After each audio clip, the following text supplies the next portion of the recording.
ele dorme e ele se alimenta. E aí o que acontece é que a gente tem problema, em geral, os pais têm problema com essas duas situações, né?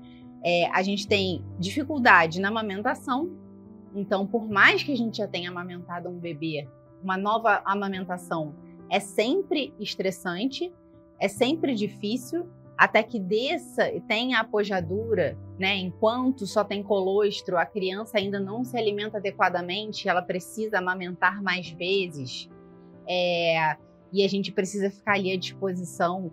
O cansaço materno em relação à abstinência de sono, que é o esperado para um recém-nascido, isso agrava a situação um pouco mais. Algumas mães passam por situações como acabaram de deixar o trabalho, estão com o seu físico alterado, ou seja, elas ainda estão com a barriga ruim, as roupas ainda não cabem, a gente já não quer mais usar as roupas de grávida, ao mesmo tempo a gente não vai comprar roupa nova, porque a gente teria que comprar uma numeração a mais, enfim. E aí isso tudo nos causa muito estresse, a dificuldade de sono, a gente não sabe pegar, em geral a gente acaba sentindo muita dor na amamentação, isso é muito comum entre as mulheres, né? Muita dor, às vezes mastite, engurgitamento, a gente não sabe muito bem, o bebê não sabe mamar, a mãe não sabe dar de mamar, enfim. São todas essas circunstâncias que fazem com que esse momento seja muito difícil, né, em geral. E para piorar a situação, só a mãe, de fato, pode resolver esses problemas dos filhos, né? Então, como eu falei, tem o problema da amamentação e o problema do sono, que a gente vai falar numa aula especificamente sobre o sono e a gente vai ver o quão diferente é o sono das crianças, principalmente das crianças até os 3 meses de idade. Então, realmente, eles têm muitos despertares, eles não têm todos os estágios do sono no ciclo de sono, né? Normalmente a gente faz vários ciclos de sono. Um bebezinho pequenininho não tem todos esses estágios, ele é só dividido em 2 estágios. Muitas vezes esses ciclos são muito curtos, então tem despertares com muita frequência, e isso deixa os pais muito preocupados. Alguns bebês têm acontece com alguns bebês a maravilha de dormirem por muito tempo, mas normalmente isso só dura a primeira semana.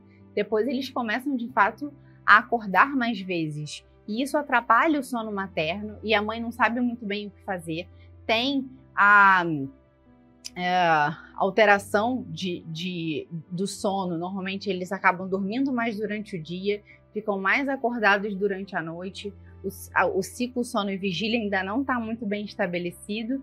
E, além disso, ainda normalmente tem muitos familiares e amigos e coisas que a gente escuta pela internet que nos fazem ter muita dúvida do que a gente fazer, né? Será que eu dou chupeta para o meu filho? Será que eu posso ninar o meu filho? Será que ele pode dormir mamando? E a gente fica cheia desses medos para que a gente não não faça com que aquela criança fique mimada.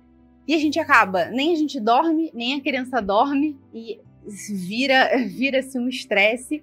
Em geral, o pai acaba conseguindo muito ajudar nesse ciclo, porque a mãe que precisa amamentar, no caso, ela acaba precisando amamentar, ela que está sentindo dor, ela que, ao mesmo tempo que ela quer uma ajuda, ela também quer ser capaz de colocar o seu filho para dormir, enfim. Então, isso tudo, todo esse ambiente propicia um momento, em geral, um momento de estresse com a chegada de um recém-nascido, né?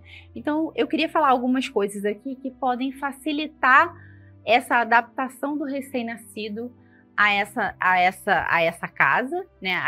A essa nova família que ele está chegando, e adaptar os pais, principalmente a mãe, que é a figura mais importante nesse processo, né, de adaptação do recém-nascido, porque o recém-nascido acaba ainda sendo a mãe acaba sendo uma continuidade do recém-nascido, né? Então, teve uma vez que eu coloquei uns stories falando sobre isso, sobre o nascimento de um bebê né? E de fato, os recém-nascidos, eles, antes de nascerem, eles estão acostumados com a batida do nosso coração, estão acostumados com a nossa voz, não a voz de qualquer pessoa, não a voz de qualquer voz feminina, mas com a nossa voz, com o ritmo da nossa voz. Eles estão acostumados com a batida do nosso coração, com o ritmo da batida do nosso coração, da nossa respiração. Então é muito comum que os recém-nascidos, eles se acalmem muito especialmente com a mãe. Então muitas vezes, por mais que os pais tentem ajudar e outras pessoas como os avós, muitas vezes o recém-nascido acalma com a mãe. Quantas vezes a gente já passou, eu já passei por isso e vejo a minha irmã, a minha cunhada e outras pessoas próximas passando por isso, a criança chorando muito e simplesmente o fato dela ir para o colo da mãe parece instantâneo. A criança já se acalma, né, na presença da mãe, né? E daí eu dizia que eu ia falar isso um pouquinho em relação aos irmãos, que como é importante os irmãos verem esse processo com um olhar que a gente precisa, como a gente dizia nas aulas anteriores, ser intérprete dessa nova realidade para eles. Então, eu costumo ser muito contra os pais que tiram os irmãos mais velhos dessa realidade. Muitas vezes colocando os irmãos mais velhos na creche, deixando os irmãos mais velhos na casa dos avós, deixando com uma babá. Por quê? Apesar de fato de para a mãe ser um momento muito de muita adaptação, de estresse, de cansaço, a criança participar dessa realidade da chegada de um recém-nascido ajuda que ela entenda o que aconteceu com ela quando ela nasceu. Então, de fato, a gente precisa ir verbalizando isso para ela. Olha, antes mesmo do neném nascer, né? Então, olha, quando tá vendo que o neném tá aqui na barriga da mamãe, olha como ele tá se mexendo. Então, a mamãe tá respirando, ele tá escutando a respiração da mamãe, tá escutando a voz da mamãe, tá escutando a batida do coração da mamãe. Quando você estava na minha barriga, também era assim. Ele se alimenta através das coisas que a mamãe se alimenta. Então, ele precisa de fato da mamãe para que ele consiga sobreviver, para que ele consiga se desenvolver.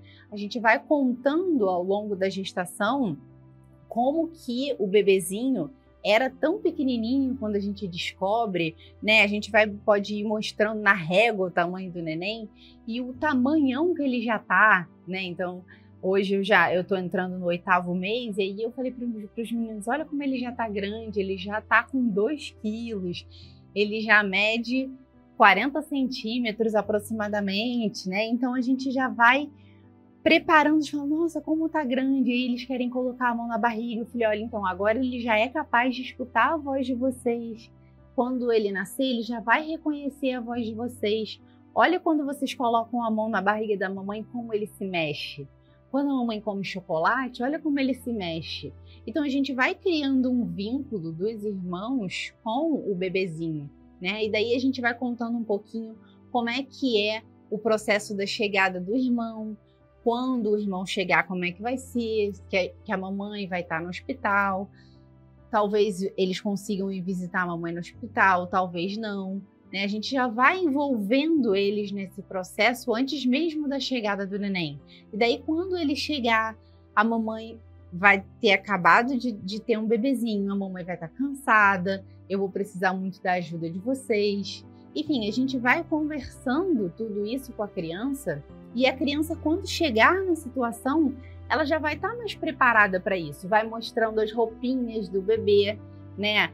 Como a gente está arrumando, comprou uma roupinha nova, nossa, olha que cheirinho gostoso, imagina só como é que vai ser o rostinho dele, mostra a foto quando eles eram pequenininhos, né? Como é que foi a chegada deles, como a gente esperou a chegada deles com muita ansiedade, como é que foi o dia do nascimento, enfim. E daí quando o nenenzinho chegar, eles vão ser capazes de vivenciar aquilo que a gente passou com eles quando eles eram pequenininhos, eles vão ver essa